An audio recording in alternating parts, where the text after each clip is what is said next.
అతిపెద్ద షాపింగ్ ప్రపంచం సిఎంఆర్ మన కరీంనగర్ లో ప్రముఖ సినీ తారలచే ఆగస్టు 9న గొప్ప ప్రారంభం. అంటే ఇప్పుడు మీరు అన్నారు కథానాయకుడు కాదు కథ అని. కథే ఇప్పుడు మసాలా మీ లాస్ట్ మూవీ 2013 13 మీ మసాలా అంటే వెంకటేష్ గారు రామ్ అసలు అది వేరే లెవెల్ కామెడీ అనుకోండి. సినిమా అటు ఇటుగా ఉంటే అది వేరే విషయం. బట్ మీరు ఎప్పుడు కథ అన్నారు కాబట్టి ఆ కథను ఎంజాయ్ చేస్తాం మేము ప్రతి సినిమాలో.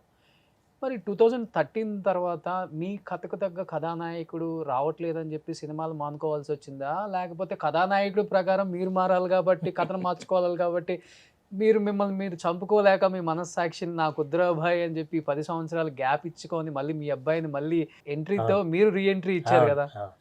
అంటే ఈ రెండు జరిగినాయండి. కొన్ని ట్రై చేశాను చేయటానికి, కొన్ని కుదరవు అంతే. కుదరనప్పుడు నేను ఇందాక అన్నట్టు just laugh it of. Okay, మన కాంబినేషన్ కుదరలేదని అంటే అది లేదనమాట. అందుకని వదిలేసి నెక్స్ట్ దానికి అలా చాలా. సినిమా అంటేనే సినిమాలో మనం ఎంత మసాలా పెడతామో సినిమా ఫీల్డ్లో ఉన్న వాళ్ళందరి లైఫ్లో కూడా ఆ మసాలా ఉంటుంది. చివరి దాకా వెళ్ళి ఆగిపోయినాయి కొన్ని ఉన్నాయి, కొన్ని ముందే వద్దులే మనకు మ్యాచ్ కాదు, అట్లా కొన్ని జరగల అంతే. అండ్ ఈ స్టోరీ నేను ఆ టైంలో అంతా రాసుకుని అంత స్క్రిప్ట్ అంతా రెడీగా పెట్టుకున్నాం కాబట్టి ఇప్పుడు ఫట్మన్ చేయగలిగాను. And I became a producer by chance. అంటే కొడుకు కోసం అవ్వలేదు, నాటట. కేవలం నేను ఇది ప్లాన్ చేసుకుంది కాదు, కేవలం ఇంతకుముందు ఫిల్మ్ జిలేబీ చేసాం. ఇట్ వాజ్ నాట్, అంటే మేము ఎక్స్పెక్ట్ చేసిన రిజల్ట్ రాలేదు. పైగా నేను ఇప్పుడు చేయాలంటే వెంటనే నా దగ్గర ఈ కథ కన్విన్స్ చేయాలని చాలా టైం పడుతుంది. సో ఐ థాట్ వేడిగా ఉంది, రెడీగా ఉంది, వాడికి మ్యాచ్ అవుతుంది వాడి వయసుకి, సో వై నాట్ అని. ప్రొడక్షన్ అంటే నాకేంటో అస్సలు తెలియదు, జీరో నాలెడ్జ్. ఇప్పటికీ నాకు అస్సలు తెలియదు, కానీ నాకు అలా జరిగింది, కుదిరింది అంతే. సో మీరే ప్రొడ్యూసర్ దీనికి? నేనే ప్రొడ్యూసర్, మీరే డైరెక్టర్, మొత్తం మీరే. మొత్తం సినిమాకి క్యాష్ ఎంత ఇంపార్టెంట్, కథ కూడా అంతే ఇంపార్టెంట్. కొంతమంది క్యాష్ రెడీగా ఉందని సినిమా మొదలెడతారు, నేను కథ రెడీగా ఉందని మొదలెట్టాను. అంటే పెద్ద పెద్ద హీరోల్ని బిగ్ స్క్రీన్ మీద మీ కథలతో సూపర్ డూపర్ హిట్స్ కొట్టిన ఖాతా అయితే మీకుంది. సో ఇప్పుడు అంత పెద్ద పెద్ద హీరోల్ని మీరు డైరెక్ట్ చేశారు కాబట్టి మీ కొడుకుని అంటే ఈ కథకి నా కొడుకు సెట్ అయ్యాడు అన్నారు కాబట్టి మీ కొడుకుని స్క్రీన్ మీద అంటే మీరు ఇంకా మేము చూడలేదు కాబట్టి ఎలా యాక్ట్ చేశారు, ఆయన ఏ లెవెల్లో ఆర్టిస్ట్ అవుతారో అనేది ఒక సినిమా రిలీజ్ అయిన తర్వాతే తెలుస్తుంది ఎవరికైనా. కానీ మీకు ఏమనిపించింది డైరెక్ట్ చేసేటప్పుడు? కొడుకుని డైరెక్ట్ చేసే అవకాశం అందరు తండ్రులకు రాదు, తండ్రితో డైరెక్ట్ చేసుకునే అవకాశం కూడా అందరు కొడుకులకు కూడా రాదు. ఇండస్ట్రీలో మనం చూస్తూనే ఉన్నాం. ఇప్పుడు కూడా కాంబినేషన్ సెట్ అవ్వక చిరంజీవి గారు పవన్ కళ్యాణ్ గారు యాక్ట్ చేయలేదు. ఏదో వచ్చిపోయే 1 సెకండ్ 2 సెకండ్స్ తప్పితే సినిమాలు కొన్ని కుదరాలండి, కొన్ని కుదరవు అంతే. నా కొడుకు విషయానికి వస్తే నేను వాడికి కూడా చెప్తాను, ఏ భయాలు పెట్టుకోవద్దు.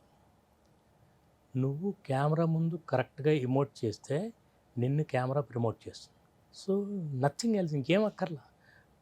You just go and act. అంతవరకే నేను కెమెరా ముందు వరకే తీసుకెళ్ళగలను. బట్ వెళ్ళిన తర్వాత it's up to you. And బేసిక్గా నా నమ్మకం ఒకటే, if it's a diamond it will shine, if is an actor he will be fine. Usha Parinay ఎందుకు పెట్టాల్సి వచ్చింది? ఆ హీరోయిన్ పేరు ఉషా. ఇప్పుడున్న ట్రెండ్కి ఉషా పరిణయ్ హీరోయిన్ పేరు ఉషా. అంటే చాలా ట్రెండీగా ఉంటుంది సినిమా, కానీ ఈ ఉషా పరిణయం అనేది ఒక క్లాసిక్. అంటే చాలా అసలు టైటిల్ వింటేనే చాలా రెస్పెక్టబుల్ పేరు. సినిమాలో హీరోయిన్ పేరు ఉషా కాబట్టి ఉషా పరిణయం అనే దానికి మ్యాచ్ అవుతుంది, అందుకని పెట్టి ఆ కథ స్టోరీకి మ్యాచ్ అవుతుంది. ఫస్ట్ నుంచి కూడా మీరు త్రివిక్రమ్ గారు ఇద్దరు జర్నీ చేశారు, అన్ని సినిమాల్లో ఆయనే కథ డైలాగ్స్ అంతా రాసింది. మరి ఇప్పుడు కొడుకుని ఇంట్రడ్యూస్ చేసేటప్పుడు ఇంకా జాగ్రత్తగా ఉంటారు కదా, మరి త్రివిక్రమ్ గారు ఏమైనా జోడించారా వీటికి? లేదు, అదేం లేదు. కానీ ఎందుకంటే మేము జై చిరంజీవి తర్వాత ఈ బికేమ్ బిజీ ఆయన తన డైరెక్షన్లో, నేను ఇటు ఎవరి దారిలో అలా చేసుకుంటున్నాం. మళ్ళీ ప్రొఫెషనల్గా ఏం లేదు, కానీ ఎప్పుడూ మొన్న కూడా షూట్ జరిగితే లాస్ట్ డే ఈ జస్ట్ కాల్డ్ అప్, ఎక్కడున్నారు సార్ అంటే షూట్లో అన్నాను. వెంటనే వచ్చారు మొన్న last day of the shoot. అట్లా వీ కీప్ కమ్యూనికేటింగ్, కానీ ప్రొఫెషనల్గా ఇంకేం లేదు. ఓకే, ఇదంతా కంప్లీట్లీ టోటలీ మైన్. నా కథ, నా స్క్రీన్ ప్లే, నా మాటలు, ఎవ్రీథింగ్ ఇస్ మైన్. బట్ ఆయన అడగటం కానీ లేకపోతే ఏదైనా హెల్ప్ చేయటం లేదు, ఫ్రాంక్లీ చేయటం అంత టైం లేదు. తన సినిమాల్లో తను, ఈ సినిమాల్లో నేను ఏం చేస్తున్నానో కూడా మొన్న కూడా జస్ట్ క్యాజువల్గా కాల్ చేస్తే నేను షూటింగ్లో ఉన్నానంటే వచ్చారు. ఈ never knew that I was shooting this film with my son. యాదృచ్ఛికంగా కాల్ చేస్తే ఉన్నానంటే వచ్చారు. ఓ, బాబు హీరో అవుతున్నారని కూడా తెలియదు. తెలుసు జిలేబీ తనే క్లాప్ కొట్టాడుగా. జిలేబీ సినిమా స్టార్ట్ చేసినప్పుడు నా కొడుకు మీద క్లాప్ కొట్టింది త్రివిక్రమ్. ఓకే. మా డైరెక్టర్ గోపాల్ గారు ఫస్ట్ షాట్ డైరెక్షన్ చేశారు, రవికిషోర్ గారు అందరూ జిలేబీకి. ఓకే. బట్ ఆ జిలేబీ మమ్మల్ని కొంచెం అంటే మేము దాన్ని ఇమీడియట్గా మేకప్ చేయాలంటే వెంటనే సినిమా చేయాలి. అందుకనే స్క్రిప్ట్ రెడీ ఉంది. I become a producer. అయిపోయింది, సినిమా చేసాము. ఓకే. 10 years వద్దనుకొని వెళ్ళటానికి అంటే ఏదైనా బలమైన కారణం ఉందా సార్? ఇన్ని రోజులు ఏదైనా చెప్పాల్సింది ఏమన్నా చెప్పేది ఉందా అసలుకి? అది అసలు ఏమీ లేదు. నేను సినిమాలు ఇష్టమై తీసలేదు. ఇండస్ట్రీకి వచ్చానన్నారు. సినిమా అంటే ఫుల్ ఫ్యాషన్, ప్రాణం అన్నీ చెప్పారు.